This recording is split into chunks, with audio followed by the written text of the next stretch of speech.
Esto fue lo que le provocó un derrame cerebral a Carmen Salinas y podría sucederte a ti también. El pasado 11 de noviembre del 2021 se dio a conocer que la actriz mexicana Carmen Salinas fue llevada de emergencia a un hospital de la Ciudad de México. Su sobrino Gustavo Briones informó por medio de un comunicado que la actriz fue ingresada a terapia intensiva por un derrame cerebral. Carmelita Salinas fue hospitalizada esta madrugada y al parecer se trata de un derrame cerebral. Yo soy Octavio Arroyo, médico especialista en medicina interna, y hoy, a través del caso de Carmelita Salinas, te voy a contar todo lo que debes saber acerca de los EBC o derrames cerebrales. ¿Qué los provoca? ¿Se pueden prevenir? ¿Cuáles son las secuelas con las que se puede quedar esta actriz? ¿De verdad está al borde de la muerte?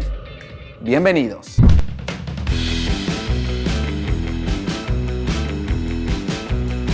Antes de comenzar este video, quiero reiterar la seriedad y respeto que se merece el estado de salud de esta actriz. Este video tiene la intención de informar desde una perspectiva médica una enfermedad tan delicada pero muy común en la población que podría ocurrirte a ti o a algún familiar. Dicho lo anterior, comencemos. Carmen Salinas Lozano es una actriz, imitadora, comediante, política y empresaria teatral mexicana, nacida en Torreón, Coahuila, el 5 de octubre de 1939.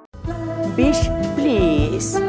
A sus 82 años, durante la noche del 10 de noviembre, fue encontrada por familiares en estado de inconsciencia en el baño de su domicilio. Muy lamentablemente se encuentra internada la señora Carmelita Salinas y se encuentra con nosotros su hija María Eugenia y su nieta Carmelita.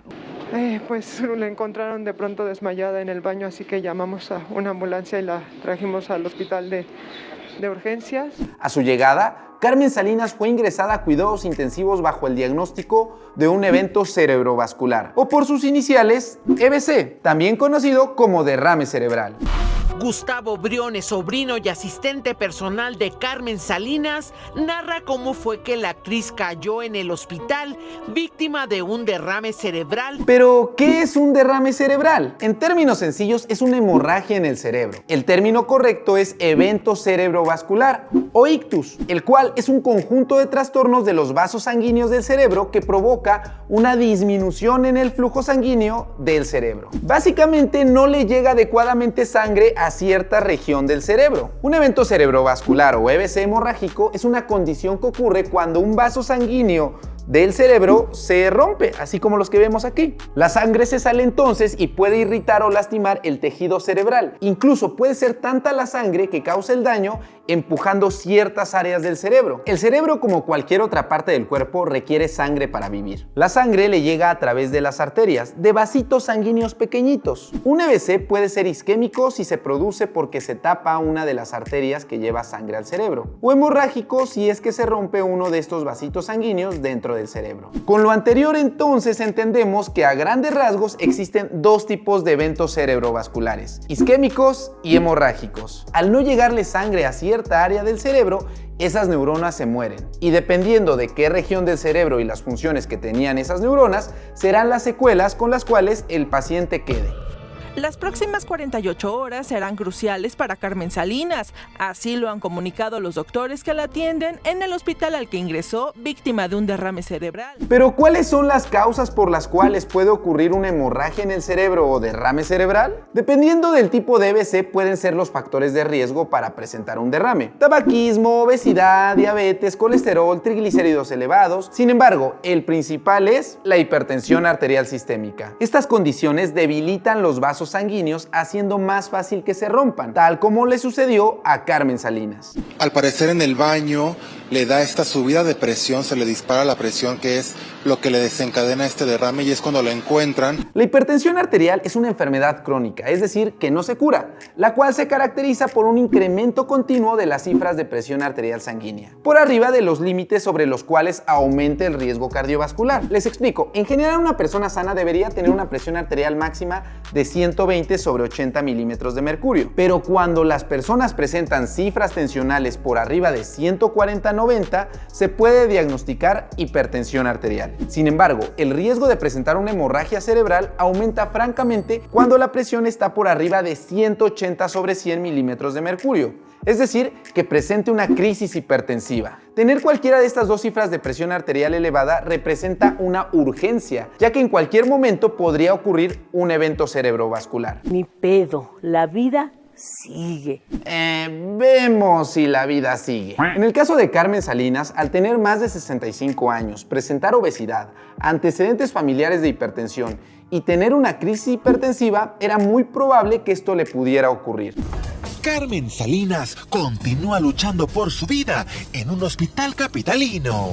Ayer por la noche su nieta Carmen Plasencia confirmó que la también productora sigue sin mostrar mejoría alguna. Pero ¿cuáles son las manifestaciones clínicas de una persona con EBC hemorrágico? ¿Cómo sé que una persona está presentando un derrame cerebral? Bueno, pues dependiendo del tipo de EBC que presente el paciente será su cuadro clínico. Por ejemplo, puede cursar con debilidad o entumecimiento de la mitad del cuerpo y de la cara, pero también puede haber desviación del rostro. De igual forma, confusión repentina, dificultad para hablar o para entender cuando alguien más le está hablando. También pérdida de la visión de forma repentina, ya sea en uno o en ambos ojos. Problemas para caminar, mareos, pérdida de equilibrio o coordinación. O incluso tan sencillo como un dolor de cabeza intenso de forma también repentina. De hecho, amigos, hay una mnemotecnia, una estrategia que todo mundo podría utilizar para distinguir los síntomas de un EBC. Solo se trata de recordar una palabra. Camaleón. K, cara caída. Ma, mano caída. Le, lengua trabada. On, acude al hospital. Sin embargo, en el caso de la actriz, la presentación del cuadro fue más abrupta, condicionando que se desmayara inmediatamente, que presentara pérdida del estado de alerta. Actualmente mi abuelita está en estado de coma con sus órganos funcionando de manera natural. No, supongo que es un coma inducido para que... No, no es inducido. No es inducido. Es natural. Sí. Como acabamos de escuchar, el daño en el cerebro secundario a la hemorragia condicionó que el estado de alerta de doña Carmelita Salinas llegara al coma. ¿Pero qué es el coma? El coma es el estado más profundo y bajo del estado de despierto de una persona. Básicamente es un estado grave de la pérdida de conciencia. Imaginemos que es como si estuviera dormida la persona, pero de una manera muy profunda. Tanto es así que incluso el cerebro podría dejar de mandar señales para respirar. Hay muchas causas que pueden llevar a una persona al coma, además de los EBC. Algunas de ellas son las intoxicaciones, por ejemplo con el alcohol u otras drogas. Una hipoxia severa, es decir, una disminución importante de oxígeno, como en los cuadros de COVID severo, o incluso trastornos metabólicos como una elevación de la glucosa, del azúcar en la sangre. Seguramente han escuchado sobre el coma diabético, del cual el término médico adecuado es estado hiperosmolar. Miren, les cuento. Como médicos clasificamos el estado de alerta de despierto de una persona en 4 grados: despierto, somnoliento, estuporoso o en coma. Para que me comprendan, despierto pues es como estamos aquí nosotros platicando. Somnoliento es cuando una persona, por ejemplo, se encuentra medio tomada. Que está como que medio habla y como que medio se expresa. Estupor es como cuando incluso encontramos roncando una persona. Tipo así.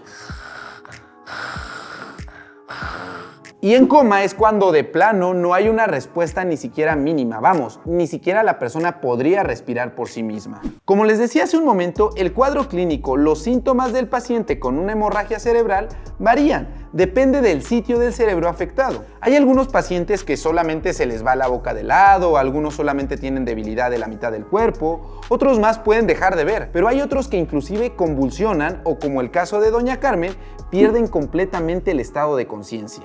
Y en ella esto es lógico y esperado, ya que la hemorragia, el EBC, fue en el tallo cerebral. Bueno, el diagnóstico es un derrame cerebral en la parte del tallo. ¿Pero qué es el tallo cerebral? El tallo cerebral o tronco cerebral es una región del cerebro en el cual se controlan funciones tan básicas como la respiración, los latidos del corazón o incluso toser o la deglución. Miren, aquí tenemos el cerebro. En esta parte, esto café es el cerebelo. El cerebro obviamente se divide en lóbulos y en segmentos. Vamos a ir separándolos poco a poquito. Y en esta región, esto que vemos por acá, este tronquito, es justamente el tallo cerebral. Ahí es donde se controla la respiración, la presión arterial y los latidos del corazón. Como vemos, el tallo cerebral es la comunicación entre el cerebro y el resto del sistema nervioso, como por ejemplo la comunicación con la médula espinal o con el cerebelo. Como nos damos cuenta entonces, cuando falla el tallo cerebral, hay incomunicación entre el cerebro y el resto del cuerpo. Y si vemos a detalle, literal es un tronquito que sostiene pues al cerebro. Si aquí se presenta el daño como la hemorragia, pues olvídense que la persona pueda volver a respirar por sí misma. ¿Cómo es la parte de la respiración? ¿Es una respiración asistida? Está con respiración asistida, está con un ventilador.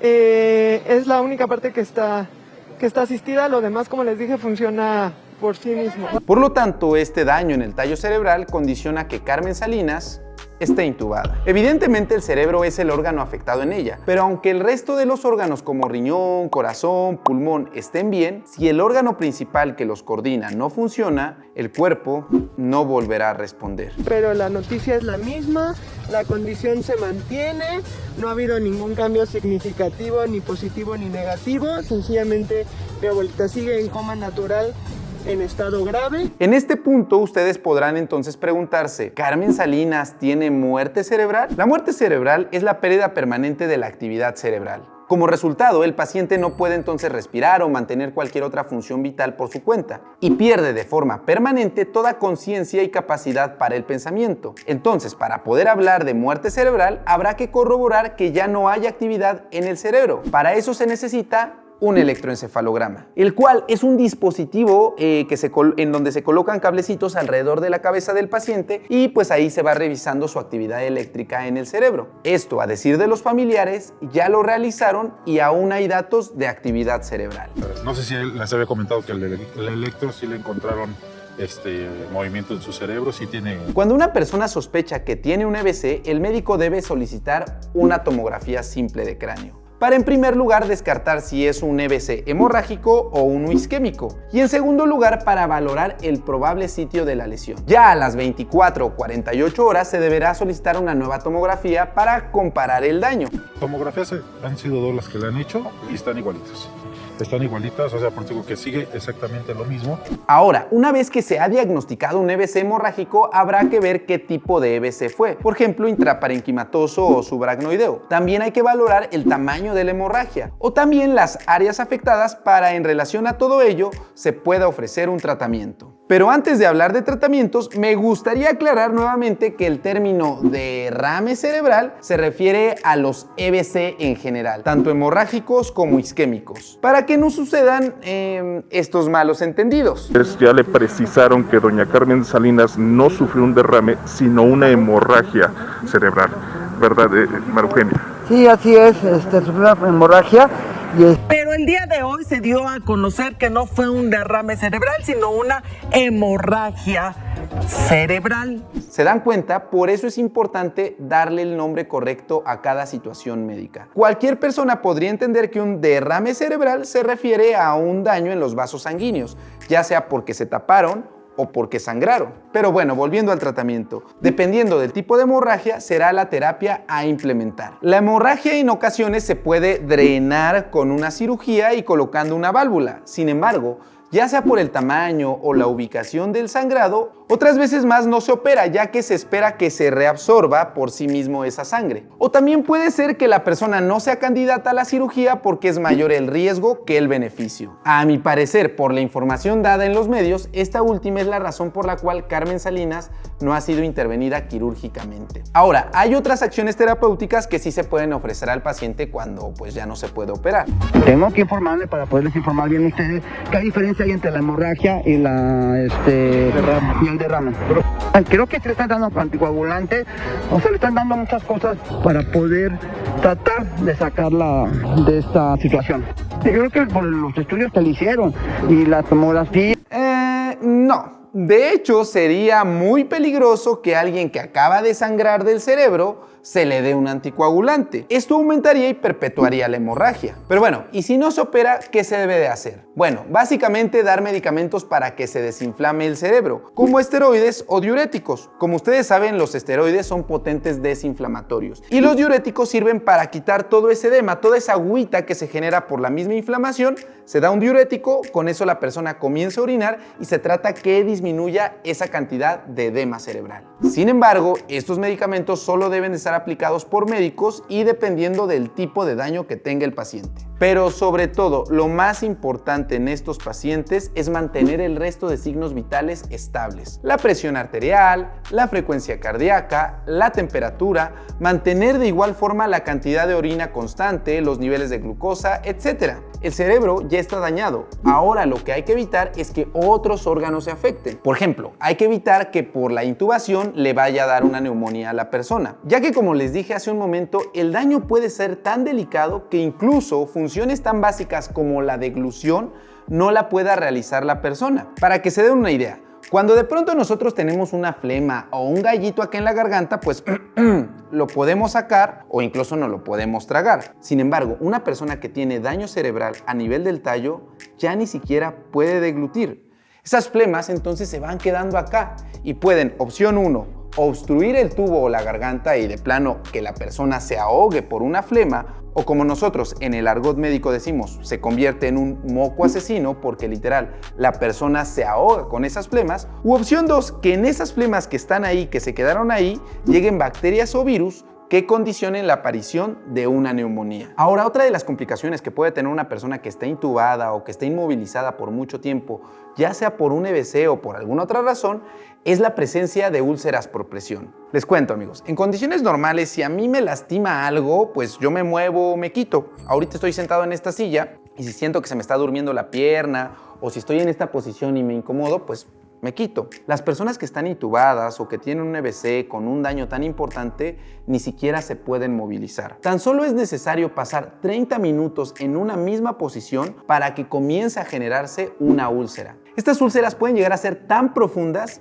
que literalmente, amigos, llegan hasta el hueso. Obviamente no se generan en todo el cuerpo, son sobre todo en sitios de declive, en sitios donde se pueda recargar pues el cuerpo, en los codos, en la nuca, en el sacro o en los talones. De ahí la importancia de estar moviendo constantemente a estos pacientes. Ahora, sumándole al hecho de que no se mueven, imagínense que una persona no pueda controlar esfínteres, por lo tanto se va a estar haciendo pipí a cada ratito y popó también a cada ratito. Si no se cambian de manera constante, esa misma orina o materia fecal puede propiciar que esas úlceras se infecten. Evidentemente, la familia de Carmen Salinas estará muy al pendiente de que se aspiren esas flemas, de que no se pueda complicar con una neumonía, de que no se generen úlceras por presión o si las hay, que no se infecten. Sin embargo, muchas veces, por más cuidado que se tenga, se pueden generar estas complicaciones. Complicaciones entonces que, si se dan cuenta, no son directamente por el daño cerebral, sino más bien por todo lo que conllevó la presencia de esa hemorragia. Ah, y se me estaba olvidando, estos pacientes con EBC, independientemente si están o no están intubados, como ya no pueden incluso deglutir, se les debe colocar una sonda de gastrostomía, es decir, hacer un hoyito en el estómago y poner una manguerita por donde se administren tanto los medicamentos como los alimentos. Estas sondas incluso también se pueden infectar si no se tiene una higiene correcta. Como vemos entonces, por el daño cerebral, Carmen Salinas no puede despertar, no puede respirar, no puede comer y sobre todo por la ubicación de la hemorragia, el pronóstico para cualquier persona no es nada alentador. Y tanto para la vida como para las funciones, después de que una persona tiene un EBC, queda con secuelas, las cuales también pueden condicionar que la calidad de vida sea muy desfavorable si es que sobrevive la persona. De ahí la importancia que la población en general no solamente sepa identificar un EBC, sino también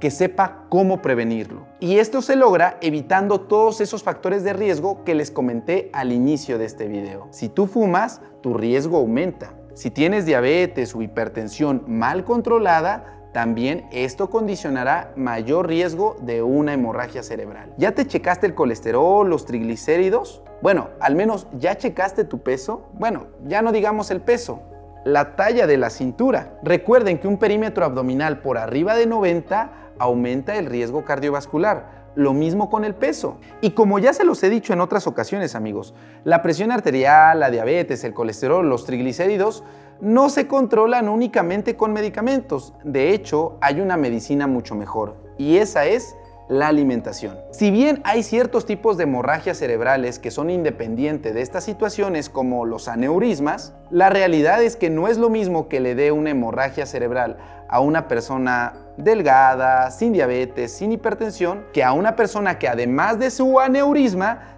tenga estas condiciones. A través de este video, además de informar a la población en general, queremos desearle de todo corazón respeto y salud a la señora Carmen Salinas.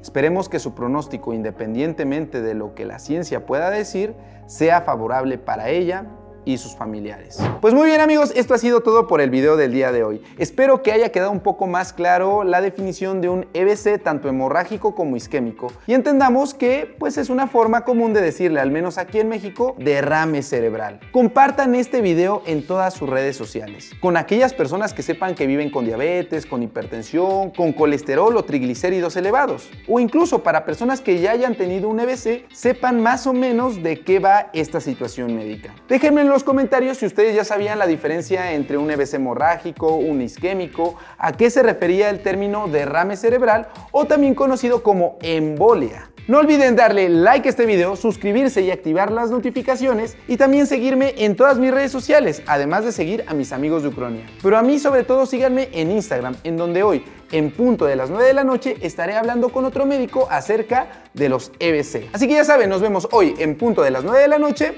por mi Instagram. Les repito, suscríbanse y activen las notificaciones que ya estamos, miren, así, a nadita de llegar al 1,000,000. Y lo más importante, utilicen cubrebocas, lávense constantemente las manos, guarden su sana distancia, ventilen los lugares y receten frutas y verduras y nos vemos hasta la próxima. ¡Adiós! Aparte de que pago mi boleto, tú todavía quieres que te empuje. Ya veo a la vieja empujando la chingadera esa. Estás pendejo, ahí te ves, güey. Es más, póngase acá para que le eche un perreo intenso. Órale, vamos a perrear. Órale, vamos a perrear. Órale, eso. Rostro, pelazo, cuerpazo y... Saluden, cabrones. Híjole, mano, qué jetas. Es lo que les está pasando a los chinitos por andarse comiendo a los perritos. Se comen a los perritos y a los gatitos. Oye, no juegues. Bueno, ya estamos acabando el video, pero hay algunas dudas que surgieron aquí detrás de cámaras.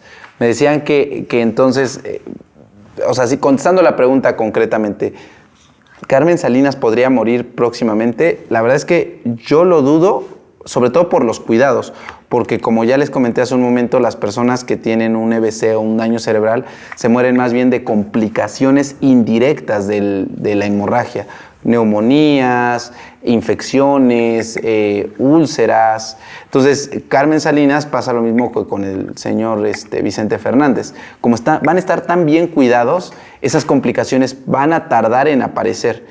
Entonces, pues probablemente el tiempo de vida sea mayor. Ahora, también les comentaba que el electroencefalograma pues sirve para ver la actividad eléctrica del cerebro, ¿no? Para ver su actividad.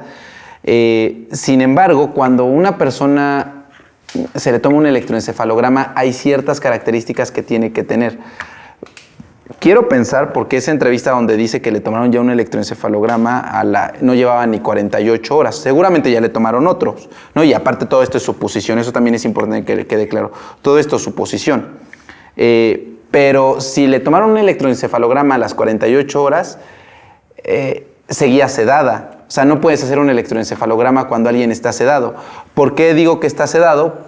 ¿Por qué estaba sedada? Seguramente porque al momento de intubar, aunque la persona esté en coma, no se puede intubar así, por más dormida que esté. Se tienen que dar relajantes musculares, se tiene que provocar también un poco mayor sedación para que entonces la persona se deje llevar por el ventilador. Entonces, hacer un electroencefalograma en las primeras horas y aún con analgesia o sedación, sobre todo con sedación, no es lo más adecuado. No estoy diciendo, insisto, no puedo yo asegurar nada porque estos son solamente perspectivas mías de acuerdo a las entrevistas que yo encontré. Pero aquí me preguntaban que entonces si hay actividad eléctrica no se puede declarar muerte cerebral. Pues siendo estrictos, no. pero, insisto, de verdad que esto es, el tallo cerebral es esto, y es la comunicación entre el cerebro y el resto de las estructuras. Si aquí está el daño, en esta región, déjenme quitarlo acá, a ver si se puede. Ay, no me voy a quedar ya sin cerebro, amigos.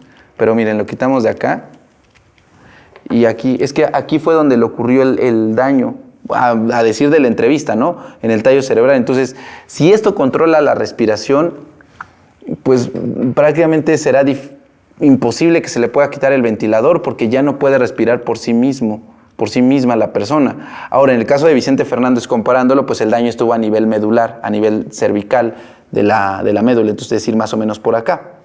Él más bien a lo mejor no puede respirar, pero porque no tiene fuerza o no hay esa información de... Pues básicamente porque no tiene fuerza muscular para respirar.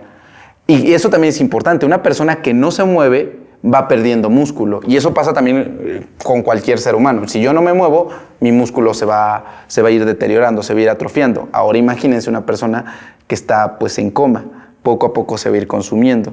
Entonces, yo no puedo asegurar nada, puesto que, insisto, todo esto es mera suposición, pero sí les puedo hablar de que pues, yo desde el 2012, o sea, ya 9 años, veo pacientes prácticamente todas las semanas con EBC, y dependiendo, claro, del grado del daño, es